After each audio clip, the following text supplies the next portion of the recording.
Labas žmogau, Lietuvoje yra paleista nauja dainelė. Skamba jinai maždaug taip.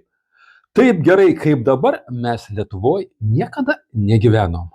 Kaip suprantu, sukūrėm gerovės valstybę ir man dabar tik tai iškilo klausimas. Kokie yra kriterijai gero gyvenimo? Jaučiu draudimai. Tiek daug draudimų, kiek turime mes dabar, pasakykit, kad aš klystu. Tiek daug draudimų Lietuvoje niekada nebuvo. Netgi jau paimtumėm caro baisaus carinės Rusijos metu, kai mes buvom okupuoti, kai Lietuvoje buvo baudžiauninkai ir viskas panašiai, jaučiu netgi tada tiek daug draudimų nebuvo. O mes dar kiek baudų turim? Tikrai. Tiek visokiausių rūšių baudų mes irgi nesam turėję istorijoje. Pasakykit man, žuvytė žmonės, kuriuo Lietuvos laikotarpiu buvo tiek daug už viską baudų. Pažiūrėkit, už viską Lietuvoje yra baudos. Be abejo, tai yra gero gyvenimo kriterijus. Toliau, apie mokesčius. Jau tiek visokiausių rūšių mokesčių, jaučiu, nesam niekada turėję. Be abejo, tai yra gero gyvenimo kriterijus. Apie mediciną. Tais blogais, žiauriais okupacijos metais Rokišky buvo 4 ligoninės.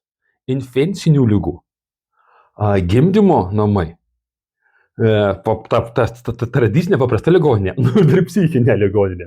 Mes turėjom visas ligoninės. Tai buvo blogai. Tai yra tikrai blogas buvo metas, buvo prasta medicina. Dabar liko tik tai 2 ligoninė. Psichinė liko, tai padaryta jau pusiau kalėjimas. Ir Rokiškio ligoninė liko, bet ten vaikų atrodo skyriaus nebėra, gimdymo, kur čia nieko nebeliko, tik tai maždaug slaugos ir greitosios pagalbos paslaugas teikia, dar ačiū Dievui, tai nuostabus gyvenimas.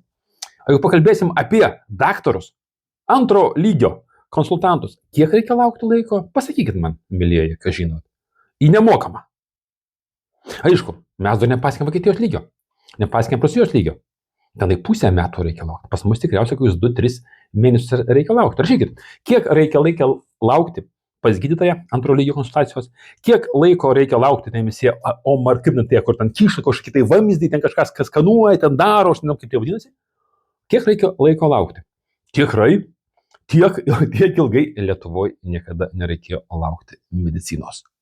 Mokslas. Nuostabus mokslas. Kasmet abitūros, egzaminų.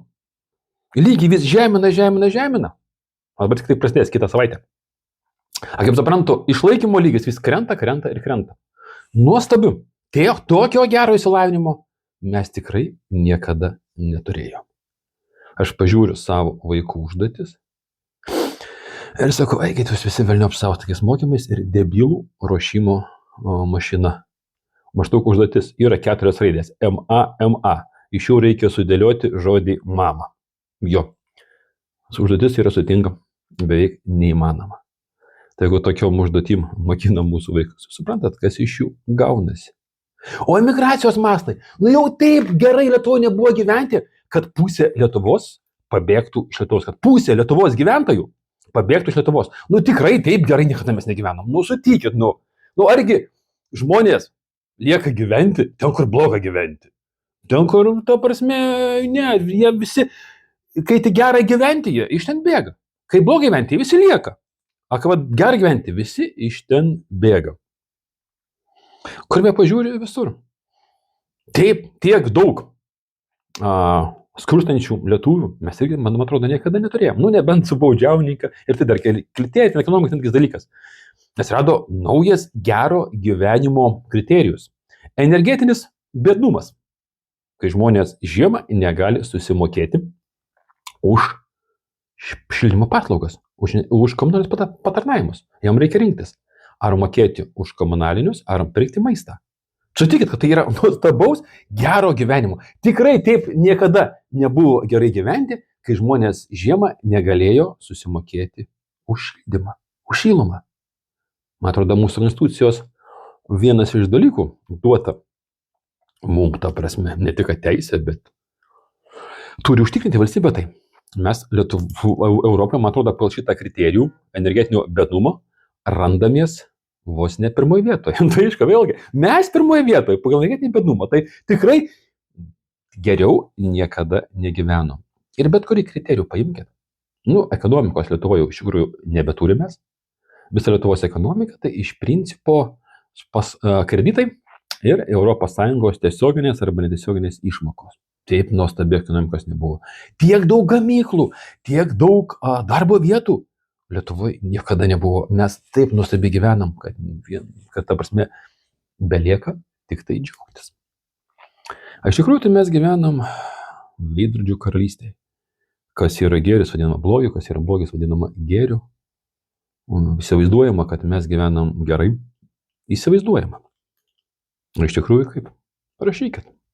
Ir iš tikrųjų mes dabar labai gerai gyvenam. Mes dar gyvenam rojui. Realiai.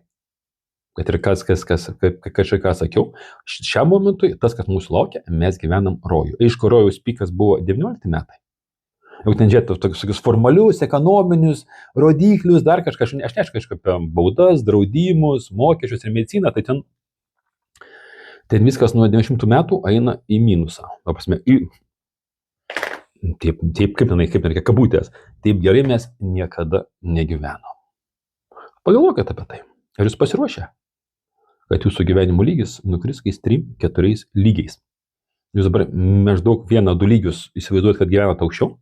Tai pirmas bus etapas, kai jūs nuleis ant žemės, o po to tą žemę pažemins. Kai sakysit nesąmonė, okei, aš su jumis skaičiuosiu. Aš vis sakysiu, ar tu pasiruošęs. Pratingas žmogus visą laiką užduoda klausimus. O nuostabiai gyvenantis kaip niekada, genialus, visą laiką viską žino ir aplink visi nieko nesupranta. Taip kad, nesvarbu, ar tu klausimą užduosi, ar tu tas, kuris viską žino ir nuostabiai gyveni, bet kokia atveju, jūs nuostabus. Tikiuosi, tokie ir išliksit. Gal neilgai, bet kaip duos tas nuostabus, geras Lietuvos gyvenimas, mylėjai. Galvokit savo galvą. Man atrodo, tam liktai galva žmogui buvo duota. Bet jeigu jūs gimėt po 2000 arba po 10 metų, bijau, kad šituo procesu jums biškiai sudėtinga. Taip, yra jūsų tarpe mąstančių, yra įdomių žmonių, bet bendramasė, pažiūrėkit komentarus. Ne tik po mano video, pažiūrėkit po 15 minučių komentarų. Kaip jūs vieni kitus, apie tai darai atskirą įrašysiu video, kokie jūs esate visi nuostabus. Sėkmės jums šitoj nuostabioj valstybėje.